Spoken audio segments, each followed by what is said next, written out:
નમસ્કાર દર્શક મિત્રો, ધી લોકસત્તા શોમાં આપનું સ્વાગત છે. ભારતમાં સોનાનું આકર્ષણ એ હંમેશા ઊંચું રહ્યું છે. સોનું માત્ર એક સલામત રોકાણનો વિકલ્પ નથી, પરંતુ તે એક પરંપરાગત સંપત્તિ પણ છે. અને ભારતીય પરિવારોમાં તો ખાસ કરીને તહેવારો અને લગ્ન દરમિયાન સોનું ખરીદવું એક મહત્વપૂર્ણ વિધિ માનવામાં આવે છે.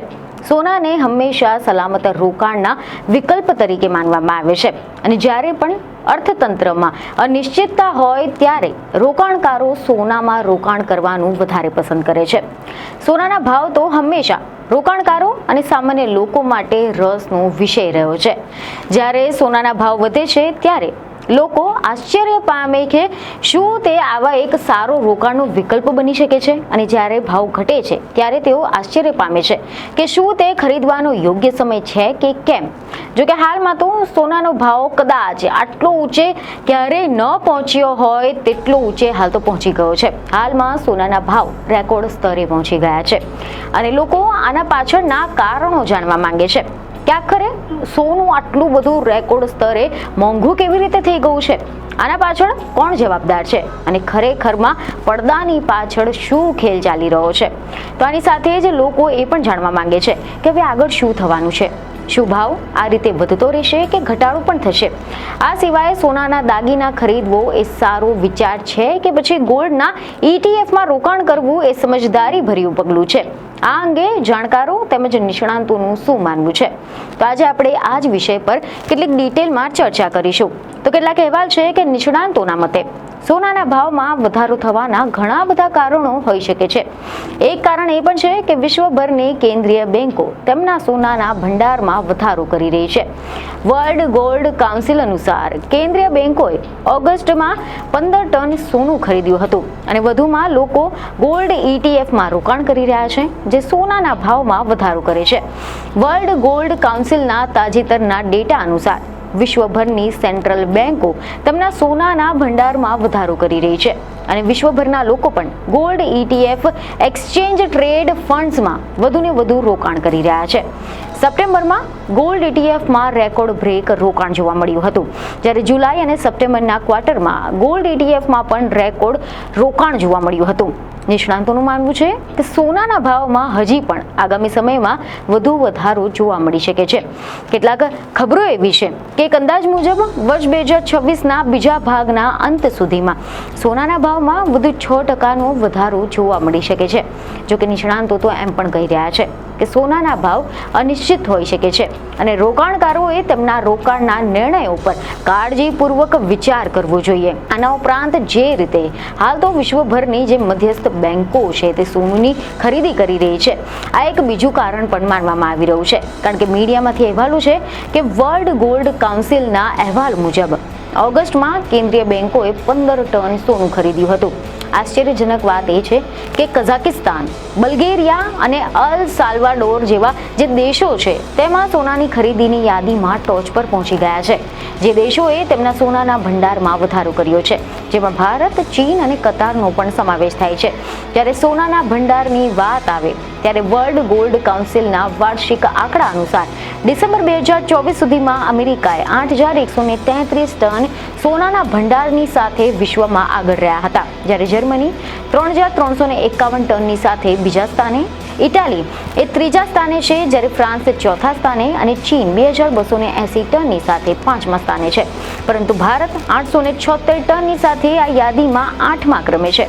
આ સિવાય રોકાણકારોમાં સોના પ્રત્યેના હાલના ક્રેઝને જોતા એવું માનવું મુશ્કેલ છે કે ભૂતકાળમાં સોનાના ભાવમાં રોકાણ કરવામાં નુકસાન થયું હોય તેવો કોઈ કિસ્સો બન્યો હોય.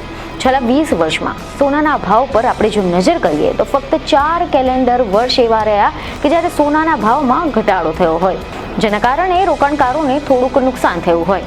2013માં સોનાના ભાવમાં 4.50%નો ઘટાડો થયો હતો. 2014માં તેમાં 7.9%, 2015માં 6.65% અને 2021માં 4.21%નો ઘટાડો થયો હતો. આ સમય દરમિયાન રોકાણકારોને થોડુંક નુકસાન થયું હતું. આ સિવાય લોકો ગોલ્ડ ETFમાં પણ રોકાણ કરી રહ્યા છે. જે સોનાના ભાવમાં વધારો કરે છે.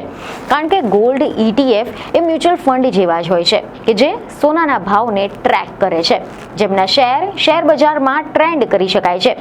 ગોલ્ડ ETFમાં રોકાણ કરવા માટે ડીમેટ એકાઉન્ટની પણ જરૂર પડતી હોય છે. ગોલ્ડ ETF એક સારો રોકાણનો વિકલ્પ હોઈ શકે છે કારણ કે તે સોનામાં રોકાણ કરવાનો સરળ અને સુરક્ષિત માર્ગ પ્રદાન કરે છે. ભારતમાં ગોલ્ડ ETF લોકપ્રિયતા મેળવી રહ્યા છે. લોકો હવે ગોલ્ડ ETFને સોનામાં રોકાણ કરવા માટે એક સારો વિકલ્પ માની રહ્યા છે. ગોલ્ડ ETFમાં રોકાણ કરવાથી લોકો સોનું ખરીદવા અને સંગ્રહ કરવાની ઝંઝટમાંથી મુક્ત થાય છે. જ્યારે તમે જાણકારી આપી દઈએ કે ગોલ્ડ ETFને ડિજિટલ ગોલ્ડ પણ કહી શકાય છે કારણ કે ગોલ્ડ ETF એ મ્યુચ્યુઅલ ફંડની જેવું હોય છે. તે 99.5% શુદ્ધ સોનાની કિંમત પર નજર રાખતું હોય છે અને દરેક યુનિટની કિંમત લગભગ 1 ગ્રામ સોના જેટલી જ હોય છે અને તેનું શેર બજારમાં ટ્રેન્ડિંગમાં છે. ગોલ્ડ ETFમાં રોકાણ કરવા માટે ડીમેટ એકાઉન્ટની જરૂર પડે છે અને આ શેર બજાર દ્વારા ખરીદવા અને વેચવામાં આવે છે. શેર બજાર ટ્રેન્ડિંગ દરમિયાન તેના ગમે ત્યારે યુનિટ્સ ખરીદી અને વેચી શકાય છે.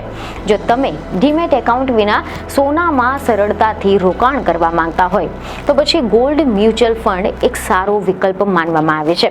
માત્ર ભારતમાં જ નહીં પરંતુ સમગ્ર વિશ્વમાં સામાન્ય રોકાણકારો પણ ETF દ્વારા સોનામાં રોકાણ કરી રહ્યા છે. જુલાઈ અને સપ્ટેમ્બરના ક્વાર્ટર દરમિયાન ગોલ્ડ ETFમાં લગભગ $26 અબજ એટલે કે 2,30,816 કરોડ રૂપિયાનું રોકાણ નોંધાયું હતું. વર્લ્ડ ગોલ્ડ કાઉન્સિલે જણાવ્યું કે આ સમયગાળા દરમિયાન અમેરિકનોએ $16 અબજ એટલે કે રૂપિયા 1.42 લાખ કરોડ આ મૂલ્યના ગોલ્ડ ETF ખરીદ્યા હતા. જ્યારે યુરોપિયનોએ લગભગ $8 અબજ એટલે કે 71,038 કરોડ રૂપિયા અને ભારતીયોએ $902 મિલિયન એટલે કે લગભગ 8,000 કરોડ મૂલ્યના ETF ખરીદ્યા હતા. એશિયાની દ્રષ્ટિએ ચીન એ $602 મિલિયન ખરીદીની સાથે બીજા સ્થાને રહ્યું છે, ત્યારે જાપાનનો ક્રમ $415 મિલિયન સાથે છે. વિશ્વભરમાં ગોલ્ડ ETFનું કુલ મૂલ્ય $472 બિલિયન સુધી પહોંચી ગયું છે, જે પાછલા ક્વાર્ટર કરતાં 23% વધુ છે. જોકે હવે જે રીતે સોનાના ભાવ જે રીતે રેકોર્ડ ઊંચાઈએ પહોંચી ગયા છે તેને લઈને હવે લોકો જાણવા માંગે છે કે હવે આગળ શું થશે.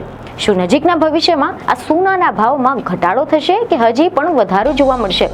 તો સોનાના ભાવનું ભવિષ્ય અનિશ્ચિત છે, પરંતુ એવા અહેવાલ છે કે નિષ્ણાતોના મતે સોનાના ભાવ હજી પણ વધુ વધી શકે છે.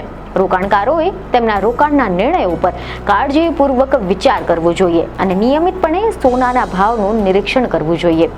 સોનામાં રોકાણ કરવાના ઘણા બધા ફાયદા પણ છે. સોનું એક સલામત રોકાણ વિકલ્પ અને પરંપરાગત સંપત્તિ છે અને સોનામાં રોકાણ કરવાથી રોકાણકારોને તેમના પોર્ટફોલિયોમાં વૈવિધ્યકરણ કરવામાં મદદ મળે છે, પરંતુ સોનામાં રોકાણ કરવામાં કેટલાક ગેરફાયદાની પણ સંભાવના રહી છે. સોનાના ભાવ અસ્થિર હોઈ શકે છે અને રોકાણકારોને તેમના રોકાણના નિર્ણયો કાળજીપૂર્વક ધ્યાનમાં લેવા જોઈએ. સોનામાં રોકાણ કરતા પહેલા રોકાણકારોએ તેમના નાણાકીય લક્ષ્યો અને જોખમ સહનશીલતાને ધ્યાનમાં લેવી જોઈએ. જોકે નિષ્ણાતો માટે તો હાલ આ વિશે કોઈ ચોક્કસપણે કંઈ પણ કહેવું મુશ્કેલ છે, પરંતુ લોકો જે રીતે ગોલ્ડના ETF તરફ વળી રહ્યા છે તેને જોતા ચોક્કસપણે કહી શકાય કે સોનામાં તેમનો વિશ્વાસ પહેલા કરતાં વધુ વધી ગયો છે. એમ પણ ભારતમાં સોનાની માંગ હંમેશા ઊંચી જોવા મળી છે. સોનાની માંગ ફક્ત રોકાણનો હેતુ માટે જ નહીં પરંતુ તે પરંપરાગત સંપત્તિ માટે પણ છે. ભારતમાં તહેવારો હોય કે લગ્ન સિઝન હોય, સોનાની માંગ વધતી હોય છે. તો આશા છે કે આ માહિતી તમને મહત્વની લાગી હશે, જેથી અમારા વિડીયોને લાઇક અને શેર જરૂરથી કરજો. બીજી નઈ ખબરો સાથે ફરી મળીશું. ધન્યવાદ.